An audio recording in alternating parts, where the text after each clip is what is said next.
Assalamualaikum. Hello everyone. Hope you all are doing well. Welcome back to our new vlog. तो जी आज मैं बनाने जा रही हूँ फुल गोभी एंड टमाटर। इन्हें मैं पहले अच्छे से चॉप करूँगी, साफ करके देखूँगी कि कोई कीड़ा वीड़ा मत है अंदर। तो जी यहाँ से मैंने ये चॉप कर लिए है और धो के भी लाए हैं। अब मैंने इनको टर्मरिक पानी, हल्दी वाले पानी में एक बॉईल लाऊंगी।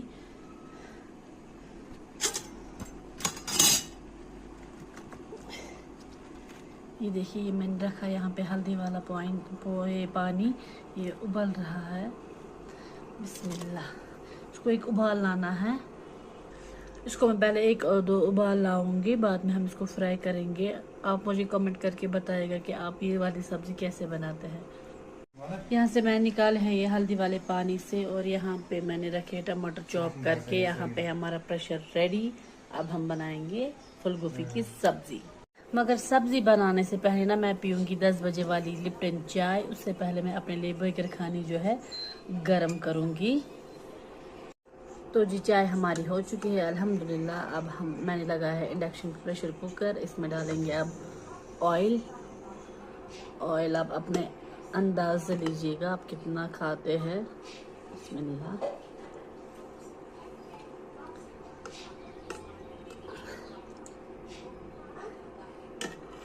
तो यहाँ पे मैंने ऑनियन चॉप करके रखा है। तड़के के लिए डालेंगे एक प्याज, विच इज मस्ट। अब हम इसमें डालेंगे टमाटर।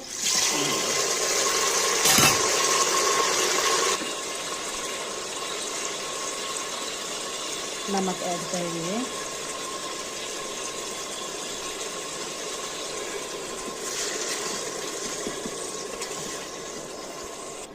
इसको हम ढक के रख देंगे टिल दैट टमाटर जो है सॉफ्ट हो जाए, और यहाँ से रखेंगे फ्लेम हाई। टमाटर सॉफ्ट हो चुके हैं। अब हम इसमें करेंगे ऐड फूल गोभी, कॉलीफ्लावर।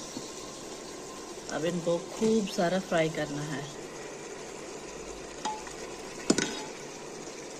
अब इसको फ्राई करना है। आप कभी ऐसे भी ट्राई करेगा, मुझे पता है ये वैसे भी बनाते हैं, अलग अलग फ्राई करते हैं फूल गोभी को, लेकिन वैसे ना बहुत ज़्यादा टाइम लगता है। अब मैं ऐसे बनाती हूँ, ऐसे इतनी अच्छी बनती है ना हमारी रेसिपी, और टाइम भी बहुत कम लगता है।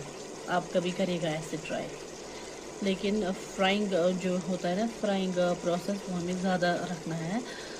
फ्राई ऐसे हमें करना है, लगभग 20 मिनट तक फ्राई करते रहना है। बाद में स्पाइसेस ऐड करने हैं। ये ना मैंने बाहर किचन गार्डन से लाया फ्रेश गार्लिक, ये भी ऐड करेंगे।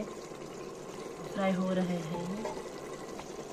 अब हम इसमें ऐड करेंगे सौंफ पाउडर,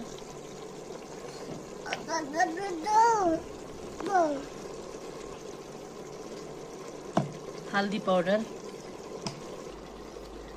और करेंगे add red chilli powder, sorry.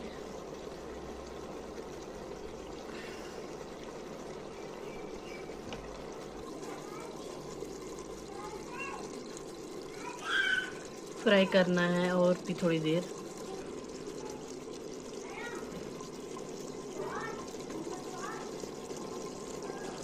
आप कभी करिएगा ट्राई, ऐसे बहुत कम टाइम लगता है, और डिश हमारी इतनी मज़ेदार बनती है ना। आप खुद ट्राई करके देखिएगा एक बार।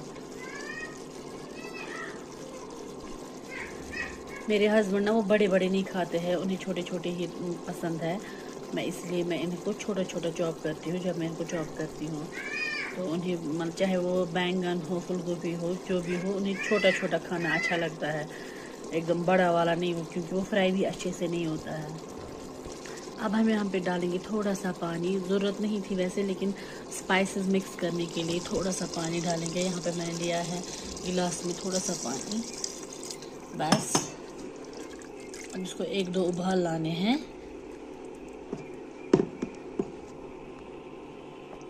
ढक के रखेंगे। अब मैं इसकी लिड क्लोज कर दूंगी। एक से दो स्टीम आने तक का वेट करेंगे। बस 2 विसल देने हमें।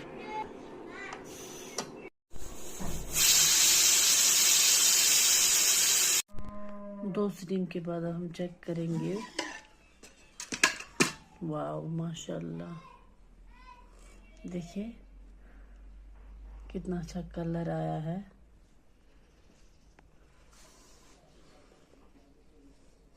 करी भी ज़्यादा नहीं रखी है, खुश्क है। देखिए अब हम देखेंगे ये सॉफ्ट हो चुकी है कि नहीं।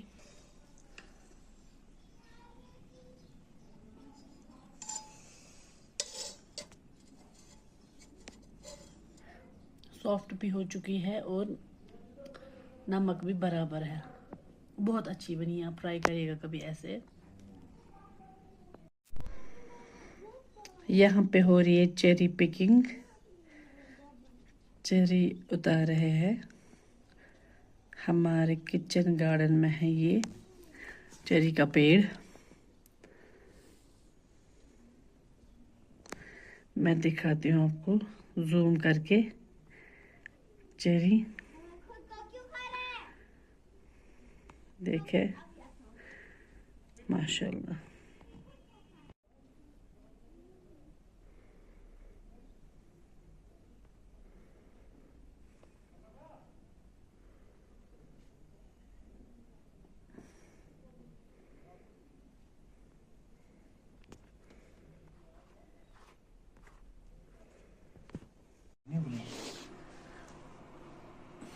तो जी ये लाए हमने अपने ही किचन गार्डन से, बाहर से।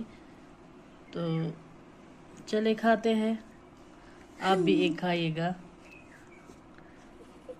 अभी ज़्यादा रेड नहीं हुए हैं, पूरे पक्के नहीं है, अभी कच्चे ही है थोड़े थोड़े। तो जी ये है इस व्लॉग का दूसरा दिन। अभी बजे है सुबह के 10। तो हस्बैंड 1 बजे का खाना नहीं खाते हैं, तो मैंने उससे पहले दे दी थी ऑमलेट बना के। 1-2 दिन वो लेकर गए, तो जी फिर उन्होंने बोला नहीं खाऊंगा एंड ऑल। तो अब मैंने बोला आप ना ये सैलड खाया करो। सो सैलड यहाँ पे मैंने बना दी है। अब मैंने उसमें थोड़ा सा नींबू का रस ऐड करूँगी, इससे ना ये फ्रेश रहेगी दिन भर। मैंने ना इसको बड़े बड़े पीसेस में कट किया है, क्योंकि फिर ऑफिस में उतना टाइम नहीं होता है कि छोटे छोटे पीसेस उठाने लगे। तो करती हूँ मैं ये सैलड पैक और करूँगी इसके साथ इस व्लॉग को यहीं पे एंड। मिलते हैं आपसे एक और नए व्लॉग में। तब तक आप अपना पूरा ख्याल रखिए। Stay safe. अल्लाह हाफिज।